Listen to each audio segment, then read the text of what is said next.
Daqui, durante largos anos, partiram para a África navios carregados de soldados. Tinham por destino, sobretudo, Angola, Moçambique e a Guiné. E foi daqui que eu também parti. No dia 3 de junho de 1961, embarquei para Angola para a minha primeira missão no navio Vera Cruz.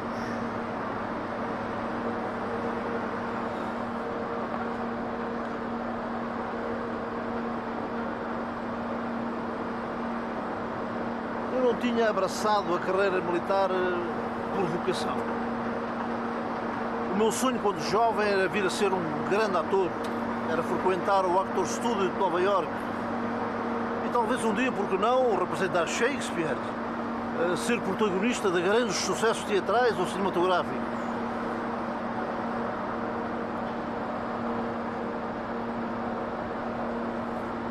Eu tinha sido promovido a alferes poucos meses antes e nessa altura não me passava pela cabeça que durante os 13 anos da duração da Guerra Colonial os únicos teatros cujos palcos eu iria pisar iriam ser os teatros de operações de Angola e da Guiné, onde conheceria a tragédia sórdida mais injusta das guerras. Aquela que é travada contra povos que apenas reclamam o direito de dispor de si próprios.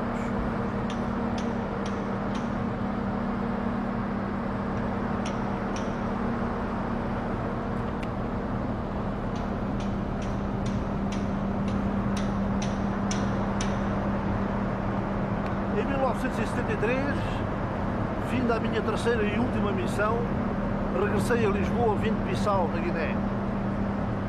Portugal era nessa altura um país exangue, isolado, pobre. Centenas de milhares de jovens e de homens aptos para o trabalho útil ou estavam no exílio, ou estavam na guerra, ou já tinham regressado da guerra. O regime fascista de Marcelo Caetano impunha-se, governava, mantinha o poder ditatorial alicerçado no medo. Ainda estando em Bissau, eu e algumas dezenas de camaradas do Exército gerámos um movimento de caráter corporativista, reivindicativo, contestatário, claramente indisciplinado à luz do regulamento militar, a que chamámos um movimento dos capitães, porque era de facto essencialmente formado, constituído por capitães, embora tivesse também subalternos e majores, alguns majores. Iniciámos aí uma luta. Este movimento vai, a partir de novembro de 73, passar a uma outra fase. É um movimento que vai organizar-se, dado que estava perfeitamente desorganizado, vai eleger no seu interior uma direção, a que chamamos Comissão Coordenadora Executiva, vai alargar, vai sair do âmbito do Exército apenas e vai alargar-se a outras patentes mais elevadas, como tenentes-coronéis, coronéis, generais até, a outros ramos das Forças Armadas também, como a Marinha e a Força Aérea, e vai estruturar-se em termos de filosofia política. Vai adquirir a sua própria filosofia política. Passamos a chamar-lhe Movimento de Oficiais das Forças Armadas. O regime fascista de Marcelo Caetano já nos tinha dado a percepção de que não estava minimamente interessado em encontrar uma solução política para a questão colonial. E a guerra colonial já nos entristecia, desiludia-nos. Estávamos profundamente desapontados com o regime e, a pouco começa a estar presente em nós, movimento de oficiais das Forças Armadas, a perspectiva de que aquele regime fascista tinha que ser derrubado pela força através de um golpe de Estado.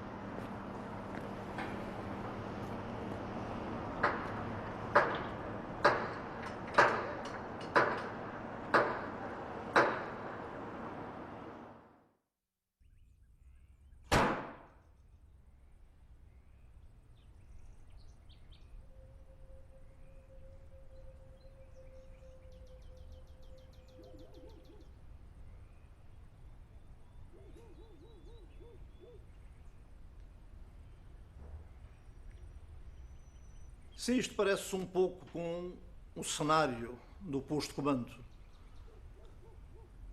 Ali, aquela grande mesa central. Aqui havia um armário metálico com pistolas e granadas. Esta porta poderia ser a que dava para um corredor onde havia lavabos e ao fundo uma camarata com camas preparadas. As janelas estavam tapadas com cobertores para fazer efeito blackout.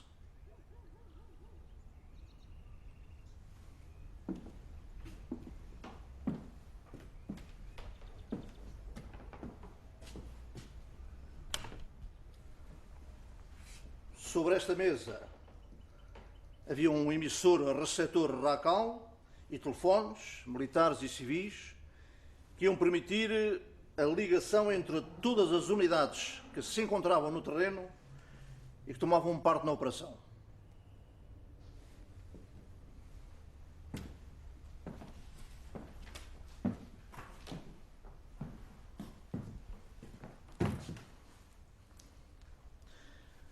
Eu cheguei aqui cerca das 22 horas do dia 24 de abril de 1974.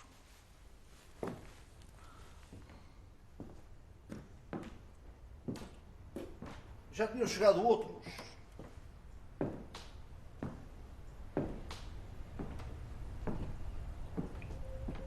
O capitão Ferreira de Macedo, o major Santos de Osório, o tenente-coronel Garcia dos Santos, o tenente-coronel Lopes Pires, que até tinha trazido um rádio transistor, um Philips, que nos ia permitir ouvir as senhas de início e de confirmação das operações e ainda os comunicados do posto de comando do movimento das Forças Armadas.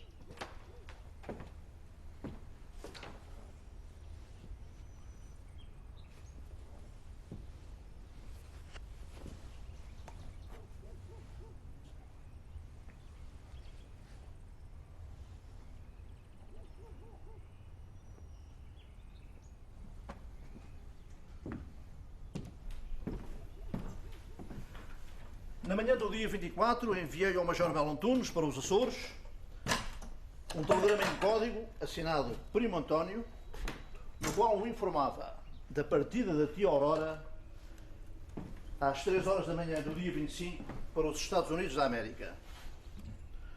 O Melo Antunes redigira as bases programáticas do movimento, mas tendo sido transferido para os Açores, não iria tomar parte na ação. Às 21 horas desse mesmo dia, contatei pessoalmente o ajudante de campo do General Spínola, ex-vice-chefe de Estado-Maior-General das Forças Armadas, para o informar da hora H da operação. O General Spínola não havia tomado parte na conspiração, mas aceitara integrar a Junta de Salvação Nacional e lera, propuseram alterações, corrigira e finalmente aprovara o programa político do movimento das Forças Armadas.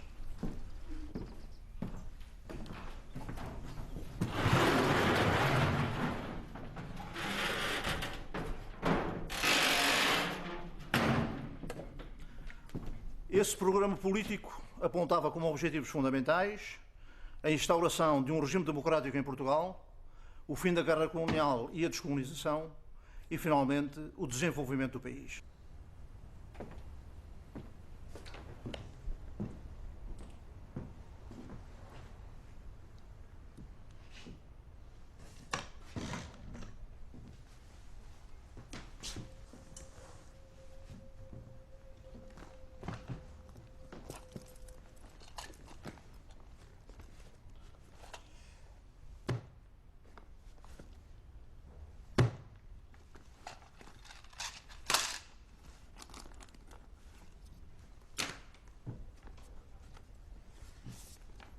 Mapa do estado das estradas do Automóvel Clube Português.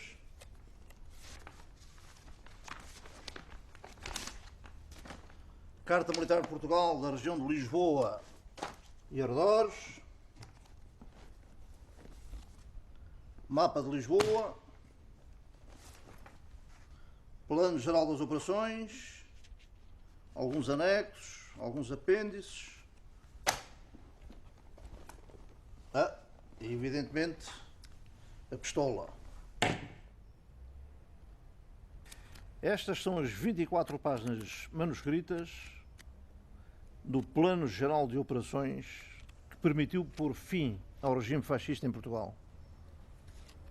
Entre parênteses, eu escrevi o título da operação Viragem Histórica.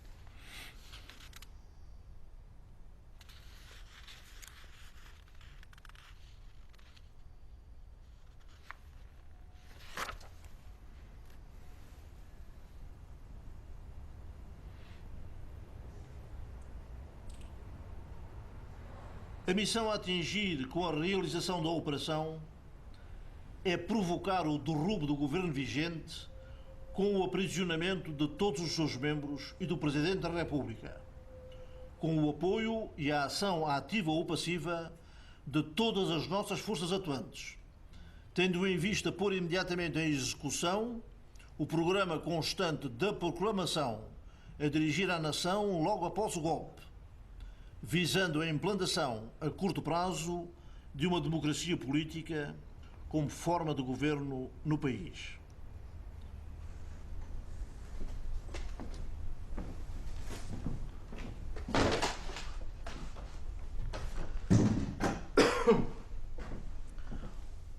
O mapa do estado das estradas era um elemento fundamental.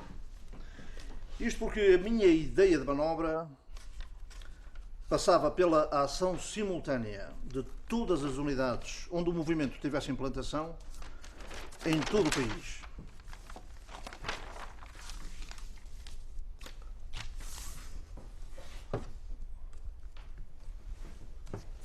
Para isso, eu tinha dividido todo o território em duas grandes zonas.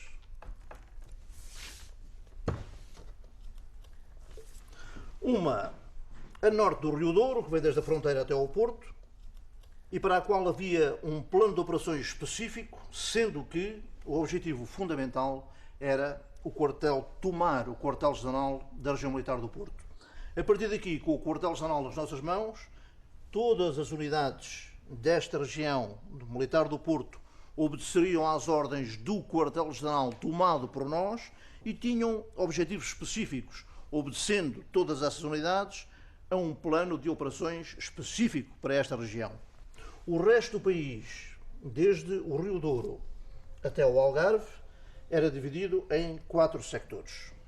O setor que ia do Rio Douro até ao paralelo de Coimbra, que era o setor norte, onde todas essas unidades constituíam o chamado agrupamento November Norte.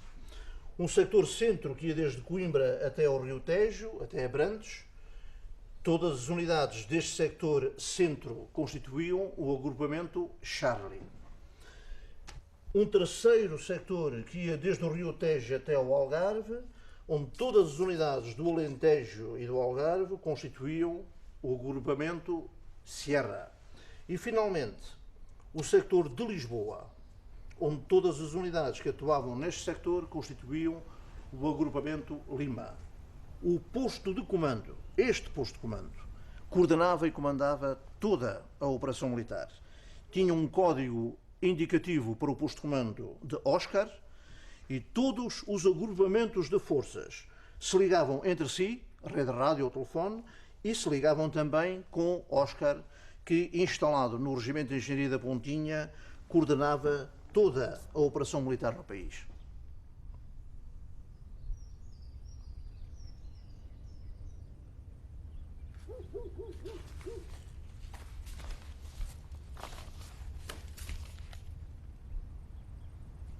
A ordem de operações tinha um anexo, apenas o anexo A de transmissões, com alguns apêndices. Apêndice 1, esquema das redes rádio, com várias redes, Foxtrot 1, Foxtrot 2, Rede Lima, etc. O apêndice 2 era a lista de códigos indicativos das unidades.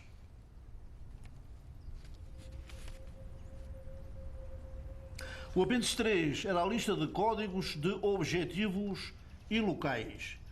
E a possibilidade de objetivos era indicada em código por nomes de cidades. O Banco de Portugal era Bruxelas, a Casa da Moeda era Veneza, a emissora nacional, os estúdios da emissora nacional no Calhas era Tóquio. O apêndice 4 era a lista de códigos de entidades. O Presidente da República era o Galo, o Presidente do Conselho de Ministros, Marcelo Caetano, era o Coelho, o General Spínola era o Falcão e eu próprio, o Tigre. Como se vê, um verdadeiro jardim zoológico.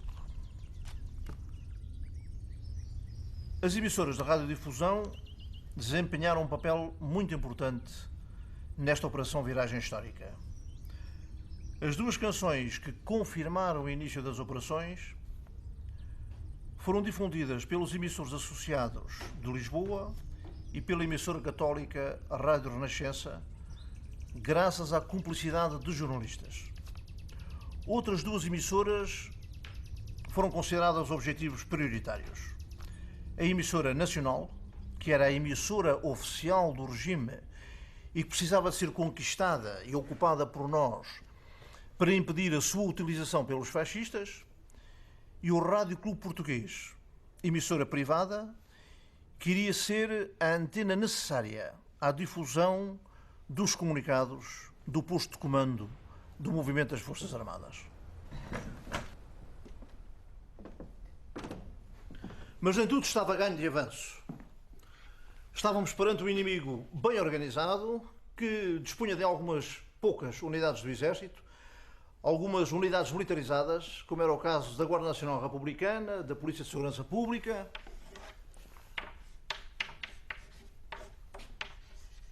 Guarda Nacional Republicana, Polícia de Segurança Pública, a Milícia do Estado, a Legião Portuguesa e a Polícia Política, a PIDE-DGS. Eram unidades e forças que podiam, na hora da verdade, não recuar perante o confronto. As nossas tropas, as forças do movimento, eram constituídas pela quase totalidade das unidades do Exército, sendo que as mais fortes de todas eram as escolas práticas das armas e também a Escola Prática de Administração Militar. Escola Prática de Infantaria, de Artilharia, de Cavalaria, de Engenharia, de Transmissões e a Escola Prática de Administração Militar. Tínhamos obtido a garantia da neutralidade da Força Aérea, dos Paras e da Marinha.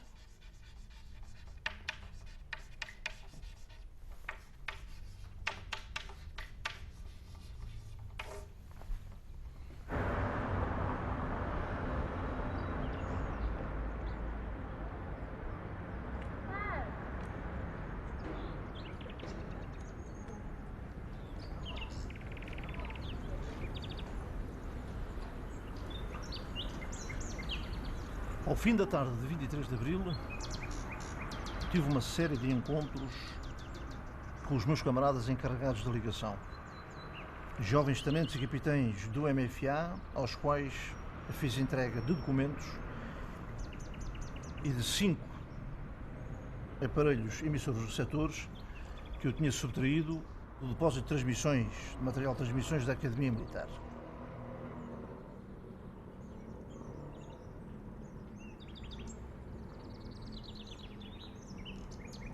Meti os 5 rádios no porta-bagagens do meu automóvel, todos os documentos numa pasta James Bond e fui esperá-los sentado num banco do Parque Eduardo VII.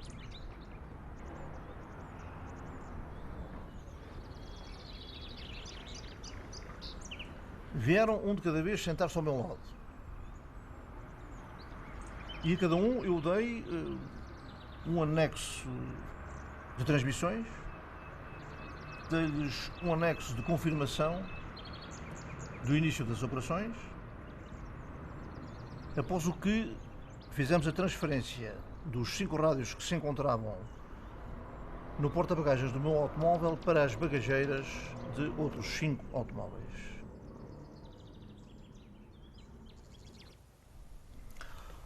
Estava frio e eu observava as pessoas que atravessavam apressadamente o parque e pensava que, tal como eu, elas não tinham conhecido nada mais para além do fascismo. 48 anos de obscurantismo, de asfixia, de medo. Meio século. Quase uma vida.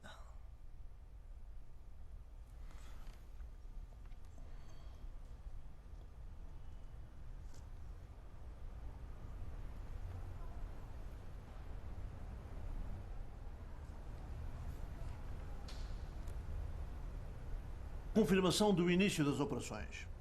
Às 22h55, o disco de Paulo de Carvalho e depois do adeus. Entre as 0h e a 1h do dia 25 de abril de 74, através do programa da Rádio Renascença, será transmitida a seguinte sequência: leitura da estrofe do poema Grândola Vila Morena. Grândola Vila Morena, terra da fraternidade.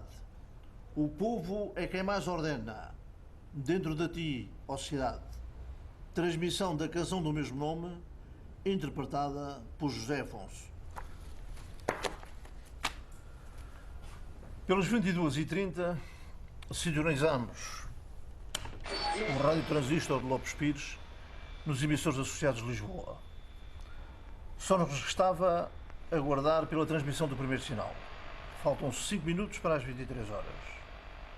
Convosco, Paulo de Carvalho com a canção que representou Portugal no Eurofestival 74. E depois do adeus. Quis saber quem sou,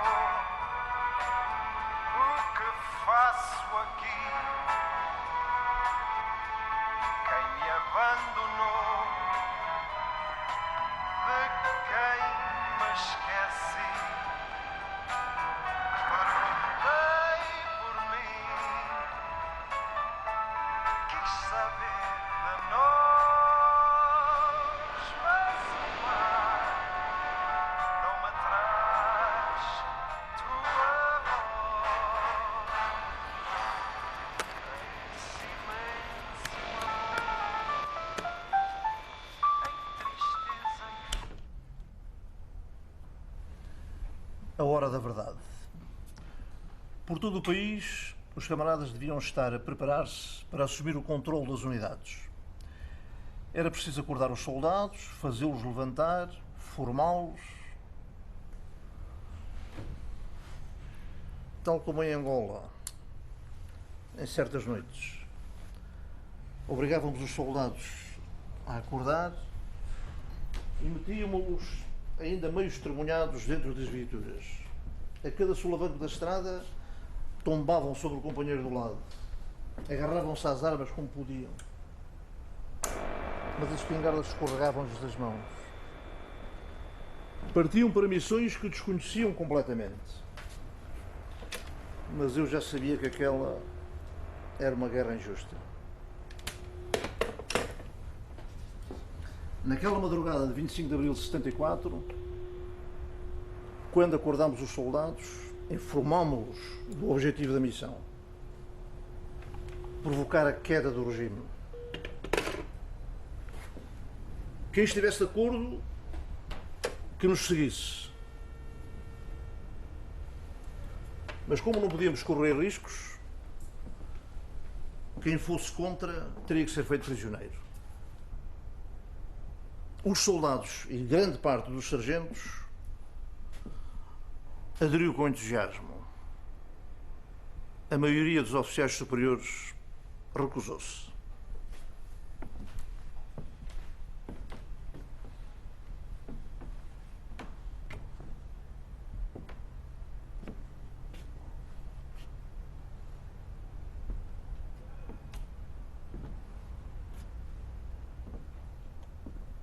E se o efeito de surpresa não resulta? Grande parte do êxito depende disso. A execução visível, a demonstração da nossa força.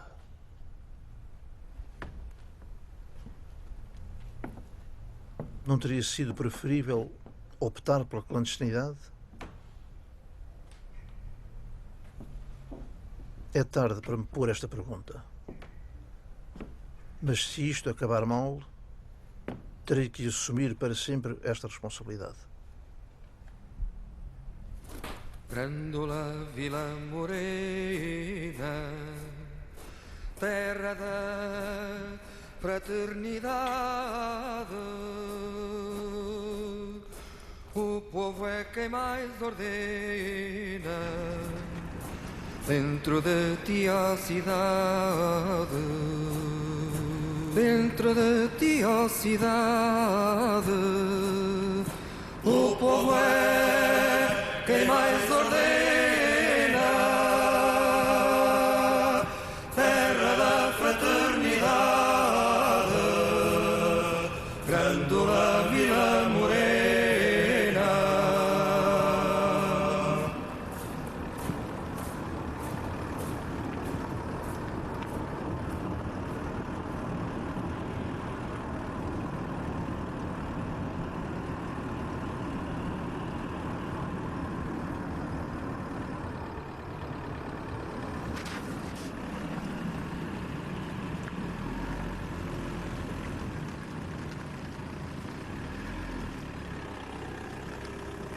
De Vendas Novas sai uma bateria de artilharia a 4 pelotões da Escola Prática de Artilharia que vai ocupar posição em Almada, na plataforma do Monumento ao Cristo Rei. A partir daqui domina inteiramente o estuário do Tejo. Em Lisboa, no Batalhão de Caçadores 5, separado apenas por uma parede de uma força da Guarda Republicana, é silenciosamente e às escuras que se distribuem armas e munições. Um pouco mais a norte, na Serra da Carregueira, no destacamento da Serra da Carregueira, apenas 47 homens tomam lugar em 4 viaturas e um jeep e vão seguir para Lisboa a fim de ocupar e defender as instalações e estúdios da emissora nacional, que era a emissora oficial do regime. Um pouco mais a norte, em Mafra, na Escola Prática de Infantaria, o pessoal é armado e municiado e prepara-se a companhia de intervenção que vai sair para seguir para Lisboa a fim de ir ocupar o aeroporto da Portela de Sacavém. No campo de instrução militar de Santa Margarida, 4 subalternos das companhias caçadoras ali aquarteladas entram no depósito de material de guerra e começam a municiar as armas automáticas. Na Escola Prática de Cavalaria em Santarém, o capitão Salgueiro Maia dá ordens para fazer levantar todo o pessoal e, tendo formado os militares, anuncia-lhes o que é que se vai passar. Todos são voluntários para seguir na coluna que vai marchar sobre Lisboa.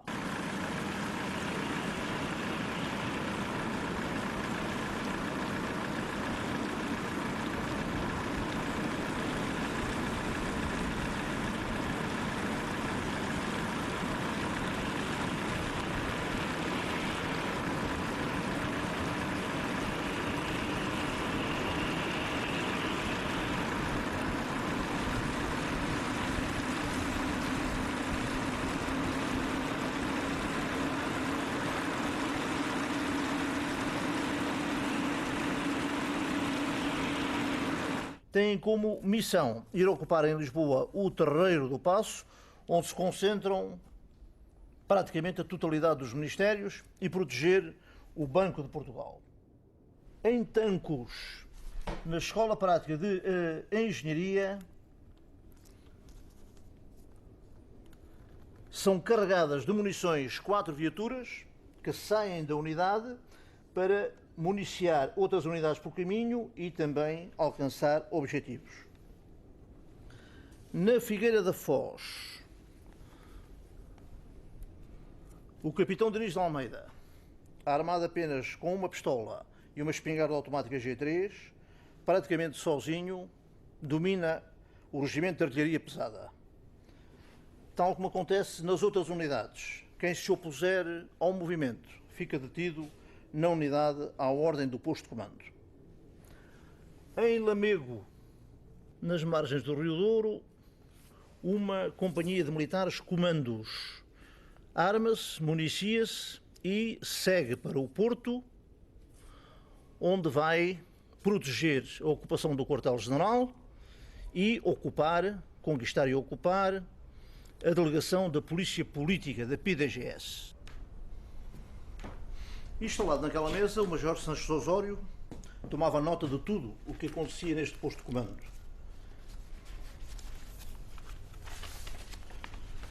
A primeira chamada telefónica aconteceu 2 ou 3 minutos depois das 3 da manhã e vinha de Lima 5, que era o código indicativo da Escola Prática de Administração Militar. Daqui, Maior de Lima 5. Acabamos de ocupar Mónaco sem incidentes. Mónaco era o indicativo dos estudos da Rádio Televisão Portuguesa.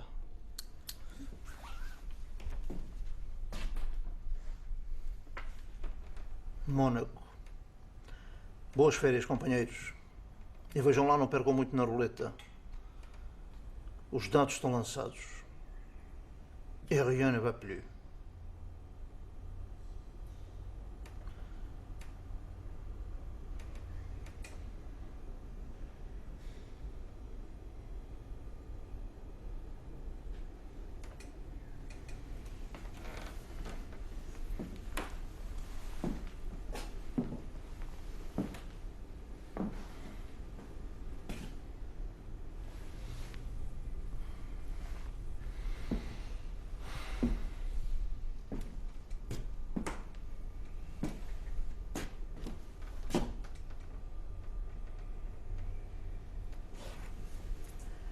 A partir deste momento, as comunicações nunca mais cessaram. A pouco e pouco conquistámos o mundo. Tóquio, Moscovo, Paris, Nova Iorque. Aqui, Oscar, escuto. É o 10º grupo de comandos. Conquistaram o México sem incidentes. Ok, mantenham a emissão normal e preparem a leitura do primeiro comunicado para a hora prevista. Ok. Televisão Portuguesa, emissora nacional, Rádio Clube Português, os emissores são nossos. Aqui, Oscar, escuto. Ok, parabéns.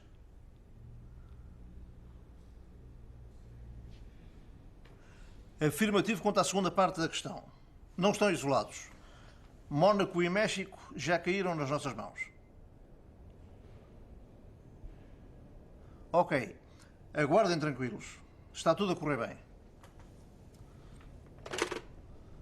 3h15 da manhã. Canadá, o quartel-general de Lisboa foi conquistado. O primeiro comunicado do MFA devia ser lido às 4 horas da manhã aos microfones do Rádio Clube Português após a ocupação de todos os objetivos. Mas essa hora ainda não tinha sido ocupado o aeroporto de Lisboa. Finalmente, às 4h20, recebemos a chamada telefónica de Lima 2. O aeroporto era nosso. O espaço aéreo português estava fechado.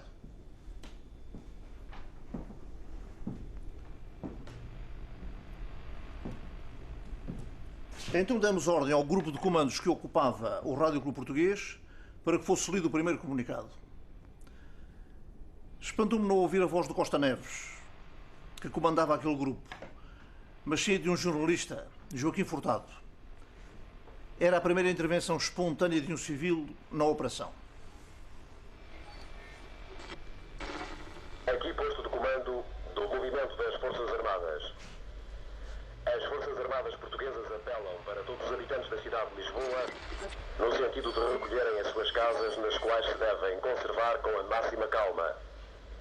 Esperamos sinceramente que a gravidade da hora que vivemos não seja tristemente assinalada por qualquer acidente pessoal, para o que apelamos para o bom senso dos comandos das forças militarizadas, no sentido de serem evitados quaisquer confrontos com as Forças Armadas. Tal confronto, além de desnecessário, só poderia conduzir a sérios prejuízos individuais que enlutariam e criariam divisões entre os portugueses, o que há que evitar a todo custo.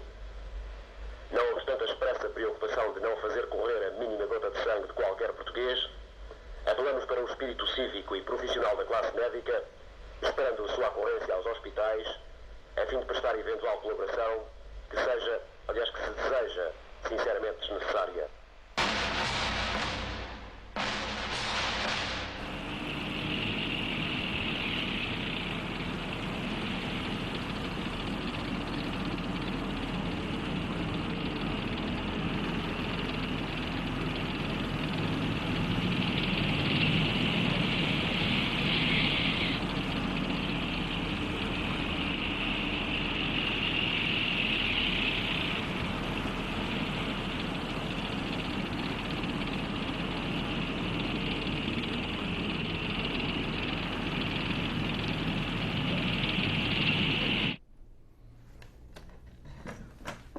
O capitão Salgueiro Maia recebera ordem expressa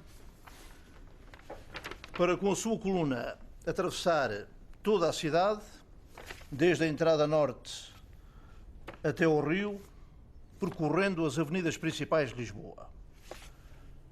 Avenida do Brasil, Campo Grande, Avenida da República, até à Praça do Duque de Saldanha, Fontes Pereira de Melo, até ao Marquês de Pombal,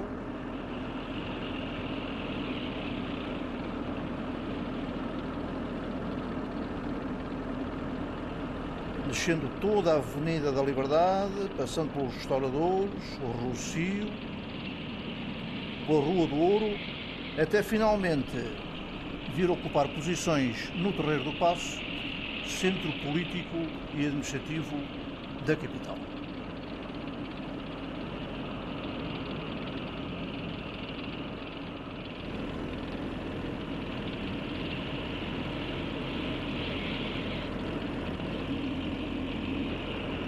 O Banco de Portugal, os Ministérios e a Bolsa ficam ocupados às 6 horas da manhã.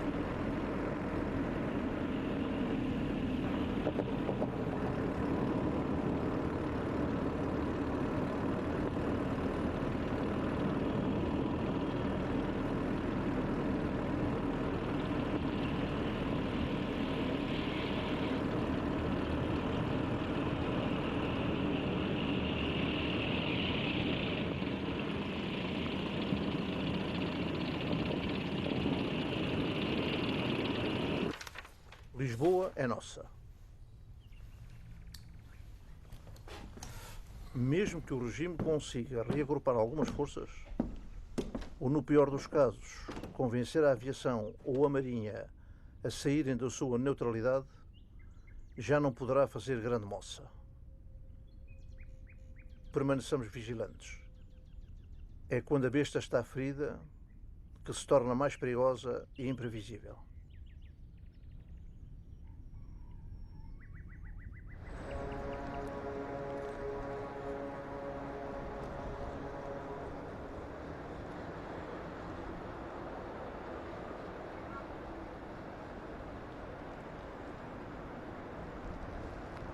Uma fragata sobe o rio Tejo para ir ocupar posição frente ao Terreiro do Paço.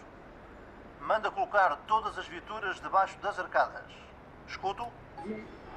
A praça está ocupada pela população. Está cheia de civis. Manda dispersar a população. Eu vou avisar imediatamente a bateria de artilharia do Cristo Rei. Terminado.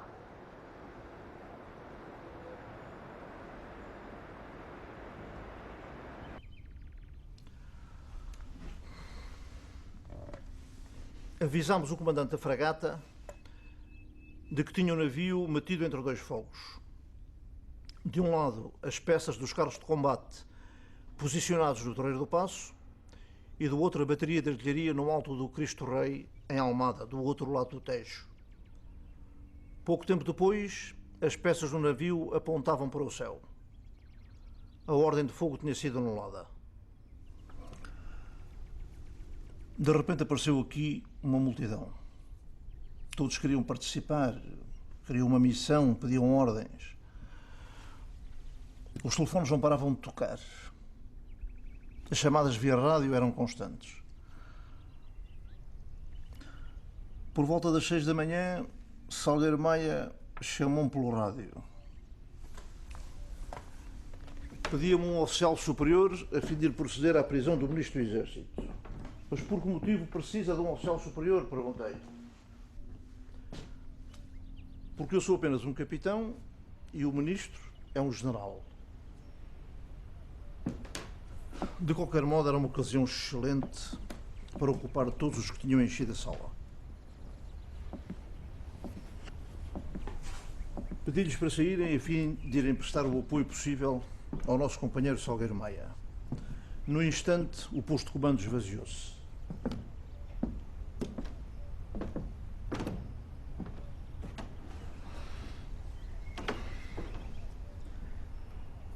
Às 7h30, um comunicado lido pelo jornalista Luís Filipe Costa aos microfones da nossa emissora define sem margem para dúvidas qual o objetivo da operação e em que lado da barricada se encontra o MFA.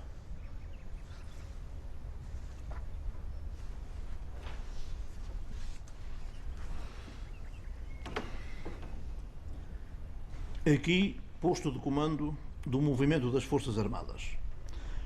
O movimento das Forças Armadas desencadeou na madrugada de hoje uma série de ações com vista à libertação do país do regime que há longo tempo o domina. Consciente de que interpreta os verdadeiros sentimentos da nação, o movimento das Forças Armadas prosseguirá na sua ação libertadora e pede à população que se recolha às suas residências. Viva Portugal!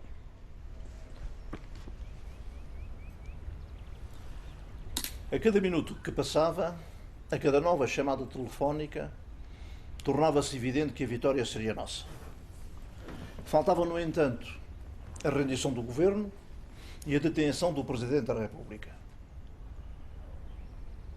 Já tínhamos aqui a informação de que Marcelo Caetano, Presidente do Conselho, e alguns dos seus ministros se tinham refugiado no comando da Guarda Nacional Republicana, no Largo do Carmo.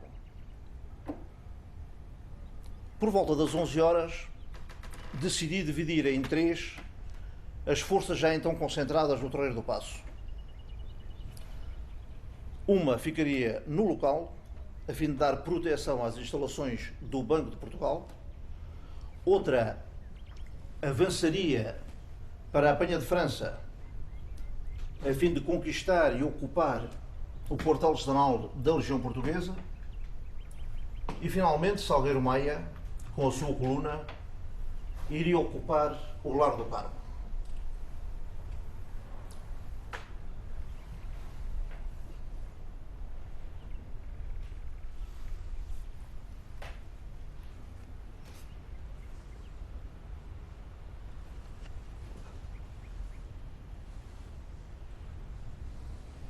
Por toda a parte, o povo vitoriava o MFA. Ainda hoje não consigo recordar-me de como naquele dia eu imaginava a situação que se vivia lá fora. Agora, quando falo do Largo do Carmo, são as imagens que eu mais tarde pude ver através da televisão que me vêm à memória. Como se eu tivesse vivido, de facto, aqueles acontecimentos. A enorme multidão que invadiu a praça e as ruas próximas, o povo que vinha assistir à agonia daquele regime odiado.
Não pude viver nada daquilo.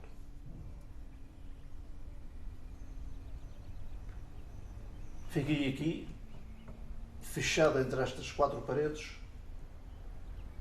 e não pude viver realmente esse 25 de Abril.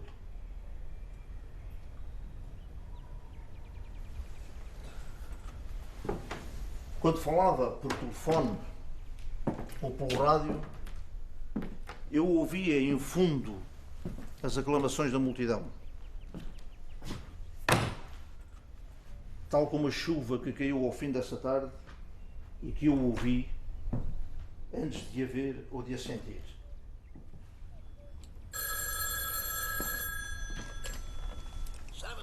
Boa tarde, meu jornal.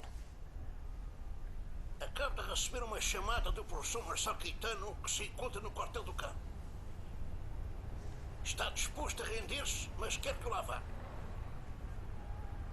Ele diz que o poder não deve cair na rua. Meu jornal, considera-se mandatado pelo movimento das Forças Armadas para receber a rendição do Presidente do Conselho e o poder. Quase 17 horas. Só temos que esperar mais um pouco. Durante o dia, houve um ou outro sobressalto. Um helicóptero armado que sobrevoou o Lago do Carmo, uma companhia da Guarda Nacional Republicana que avançou sobre o Rádio Clube Português.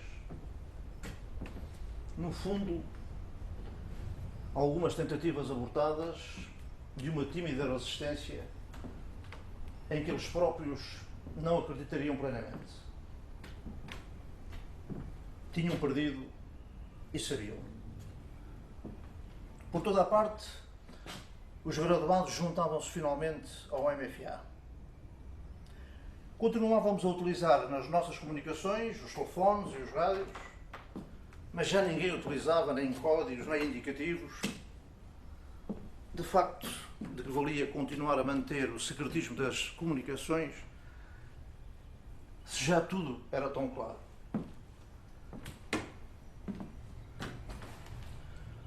O general Spínola chegou aqui por volta das 20h30. Nunca o tinha visto tão jovial e emocionado. Estendeu-me as mãos. Otelo, que coisa extraordinária! E pela primeira e única vez na vida, deu-me um grande abraço. Os membros do governo caído que o acompanhavam deram entrada na camarata aí ao lado. Seriam mais tarde conduzidos sob escolta para o aeroporto, onde os esperava um avião que os iria transportar até ao Funchal, na Ilha da Madeira. Apresentei ao general os companheiros que se encontravam comigo aqui no posto de comando das operações. Reunimos à sua volta e ele disse-nos com emoção: meus senhores, acabam de realizar vitoriosamente um ato de transcendente importância para a história do nosso país. A partir de agora, podemos construir uma sociedade diferente num país novo. a pátria está-vos agradecida. Ele, que sempre tinha dito que nunca seria alguém que levantasse armas contra o seu governo, aceitava agora jubilosamente a queda deste, provocada com o recurso à utilização de armas feita por outros.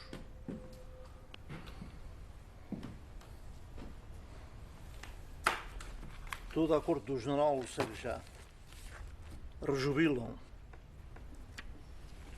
O golpe de Estado vitorioso entrega-lhes o poder de bandeja. No abrir e fechar de olhos, a cena altera-se. Os espinolistas invadem a sala, emitem opiniões, tomam conta da situação, dão ordens, fazem nomeações.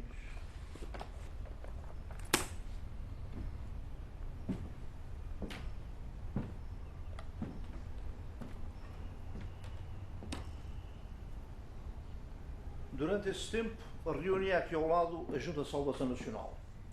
O general Spínola autonomeava-se Presidente da Junta e da República e começava a pôr em causa certos pontos do programa político do MFA.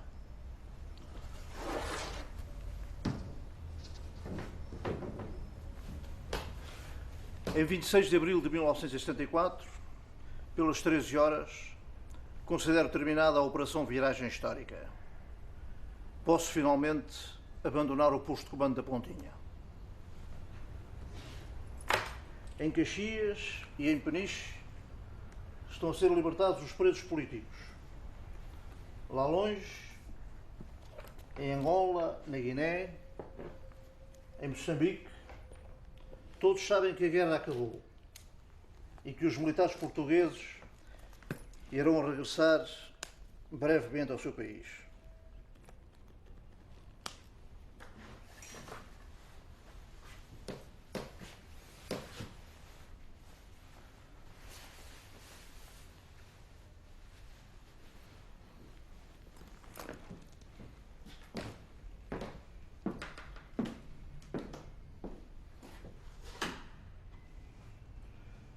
Retirei da prancha o mapa de estradas, recuperei o plano de operações, apaguei as luzes e saí fechando a porta atrás de mim.